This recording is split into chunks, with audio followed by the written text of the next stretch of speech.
Hello everyone, and welcome back to Everyday Husband Quotes, the channel for marriage advice, marriage entertainment, and everything else marriage. So hey guys, and welcome back to the channel. So today we're going to be talking about Ambitions episode 2. We know that this is a new show on the OWN network. So of course they are in their first season, and I already did a commentary video about episode number 1. So make sure you check that one out. And this is going to be episode number 2. And this one is called Woman to Woman. And y'all, I want to break that topic on down, because to me, when they entitled that episode 2, Woman to Woman, I was like, okay, they on some grown woman stuff. So we're going to break that down. But first, let me just get my wow moments out of the way first, okay? So is it true Mayor Evan Lancaster has a son by his mistress, Isabella? I'm like, yes, you heard right. She has a son, and Mayor Lancaster is saying he is the daddy. Like, eyes to pappy. Like, he didn't even try to deny it. He told us he was the daddy. And I just want to say that totally took me by surprise. Like, I wasn't expecting it. And what a way to shut episode number 2 down, Ambitions. I mean, y'all was cooking in the kitchen and it was hot in there. I was not expecting that at all. It was a jaw dropper. But what do you guys think? Were you expecting Evan to drop that T? I mean, he dropped T for real. I wasn't expecting for him to drop the T. Maybe Isabella, but not him. So were you guys as surprised as me? I was really shocked to even see Isabella had a kid in the first place. And when her mama, Arnez, brought that baby home to Isabella, I was like, wait, I know that's not her son. But, you know, as the show plays on, we find out that that is her son.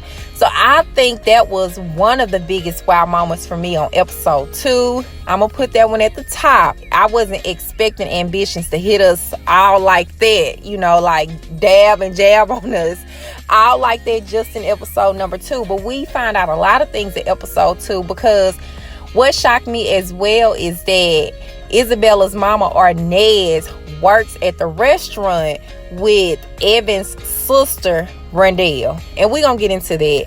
But that was another shocker to me as well. Like, it's just one big circle going around.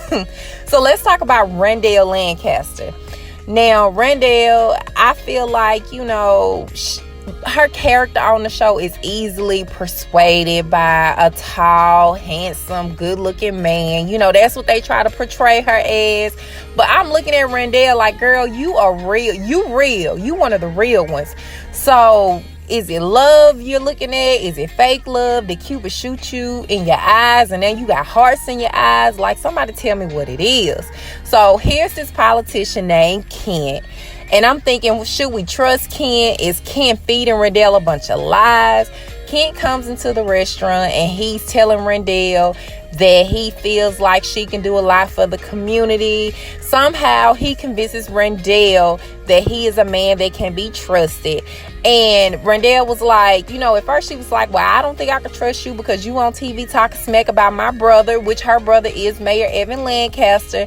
And, you know, they make some kind of deal. And she's like, well, okay, I think I can trust you a little bit.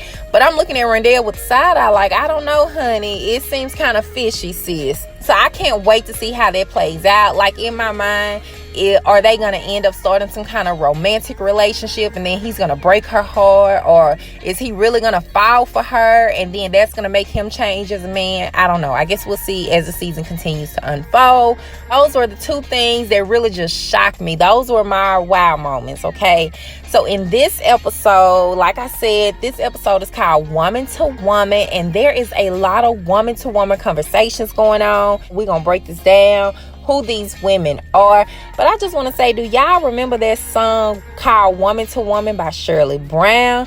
Yes, honey, that's what that title put me in the mood of. Now listen, I don't know all the words, but I just remember when I was younger, my mama would have the blues on the Sunday night, and when that song come on, honey, you already knew what song that was, okay? And it's a real deep song. So if you haven't heard it, it's a classic. It's a blues It's a blues song. Let's talk about these woman-to-woman conversations. There were actually 4 conversations going on. So we're going to talk about, number 1, Stephanie and her mama. Number 2, Isabella and her mom. Then we're going to talk about Stephanie Lancaster and Amara Hughes. And last but not least, we're going to talk about Rondell and Arnez. And remember, Arnez is Isabella's mom. So she's a new character that got introduced on episode 2. And I just want to make sure that y'all grasp me that this is Isabella's mom. Arnez is Isabella's mom. So I'm going to be brief on these woman-to-woman conversations. So make sure that y'all are keeping up. And I'm just going to uncover some of the flaws that I see in all of them, okay? Okay, so woman to woman. Let's start with Stephanie and her mom. Now, Stephanie's mama said something really profound to Stephanie. Before we get into that, I often wonder how women put up with their man who is in leadership, whether they be a politician or a preacher. Like, is the woman behind the man making the money moves for the family, or is she just simply being a wife? Like, is she just falling into place and doing what she thinks she needs to do as a wife? To me, you can do both. You can be the powerful woman behind the powerful man, and you can also just do like the regular day-to-day tasks to be a woman. So this is what Mama Lancaster said to Stephanie. She said, it took me years to realize what I needed was less Stephen and more Irene. That's when I was able to go after what truly made me happy. And I love that statement. She didn't lose herself in this political life or as a man's wife or as somebody's mama, but she figured out what I believe to be a vital key to a happy marriage, and that is finding yourself. It's like saying, I have arrived, honey, okay? I know who I am. I'm very secure in knowing who I am. So that's a power role, Mama Lancaster, and I believe your daughter Stephanie could learn a thing or two from you, that you don't have to scam and cheat to make your life work. Just be the best you for yourself. And another thing, did y'all catch it when Mama Lancaster said it was her that sent them goons over to Rondell's restaurant? Right, okay, just checking. Now let's talk about Isabella and her mama. First, I was shocked that Arnez, Isabella's mama, knew her daughter was sleeping with Evan Lancaster, the mayor. I'm like, oh my gosh, how sick and twisted could this storyline continue to be? And y'all do know Arnez works at Rondell's restaurant, and I am just wondering how messy this is going to get. But, it could be Rondell already know about the situation. But we don't know that yet, so I'm just seeing how this is going to play out on the show. But Miss Arnez did check her daughter Isabella by saying something like this. Isabella, you need to get far away from you-know-who. That man will bring you nothing but misery. You're just a shiny toy to him. I have known him since he was a boy. Once Evan is tired of you, he will throw you in a box with all the other trinkets. And I'm like, oh my gosh, wow. Let me pick my mouth up off the floor because her mama checked her. But you know how we be when our mama say some like really good stuff to us. It go in one ear out the other, or sometimes we just kind of put it on the back burner like, all right, mom, I hear you, whatever. If I need your information, I'll pick it back up when I do need it. Because Isabella said to her mama, she was like, no, mommy, you're wrong. Evan loves me, and one day soon he's going to prove it, and you'll see. But here's what I really think, y'all. I think Isabella is in love with Evan. I really do. But Evan is not in love with her. I don't feel like Evan is serious about her. I mean, do y'all? It feels like he is playing mind games and he has his own secret agenda. But, okay, listen, I believe what comes around goes around, and it will all catch up with Evan. And to me, he loves this game of being in control. And I don't believe Isabella is his own mistress, though. So this is all a game for him. And I believe he loves his mind games, okay? Usually the type of man that he is and, the man that he's coming out to be, they usually like those type of games, okay? He picks and chooses when he wants to deal with Isabella. And when he doesn't want to deal with Isabella, he kind of just throws her off. But I feel like Isabella is playing the mind games with Evan as well. Isabella was trying to have her little photo shoot in the park. Evan was busy, so he couldn't be there. So she called Broderick, which is her boyfriend, okay? Her boyfriend, air quotations. Knowing good well that she is using Broderick because she really wants to be with Evan.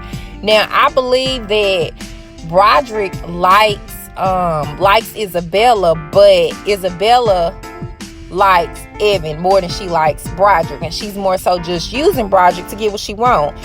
And I will say, at least she got her little fashion design business on the side. Hopefully she is set up right so Evan cannot demolish it once the relationship ends, because y'all do know it's headed in that direction, right? Okay, I'm just checking. So next we're going to talk about Stephanie Lancaster and Amara Hughes.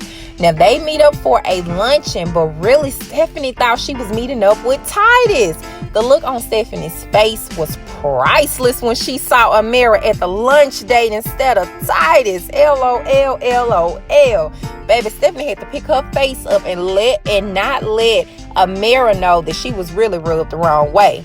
And let me just say, Amara put her in her place. Now, this was a true woman-to-woman conversation. Amara set Stephanie straight by saying, it's about respect. You don't get a chance to text my husband in the middle of the night. You can reach Titus during normal business hours, and don't let it happen again. And honey, I guess Stephanie was a little ticked off because she couldn't take the heat, and we find out she hires a private investigator to find dirt on Amara.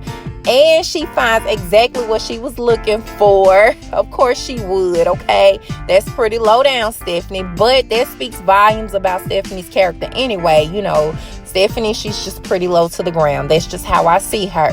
So last but not least, we're going to talk about Rondell and Arnez. Now, first, I love their friendship. Everybody needs a friend like Arnez. She's loyal, but she's not loyal to the Lancaster family now. She's only loyal to Rondell and their restaurant and Rondell and Evan's daddy. Okay, them the only people she loyal to from the Lancaster's family so far. But I love it that she supports them. Like, oh my gosh, we all could use a friend like Arnez. So I can't wait to see how their friendship continues to play out on the show. All right, y'all. Now that wraps up episode 2 of Ambitions. Let me know what y'all think in the comment section. I'm really trying to liven these videos up so that we can really just have a conversation, because I love to watch stuff like this. Like I told y'all in the last video, this is my type of show. All right, guys, let me know what you think. Let's talk about it in the comment section, and I will talk to you in the next video. Bye.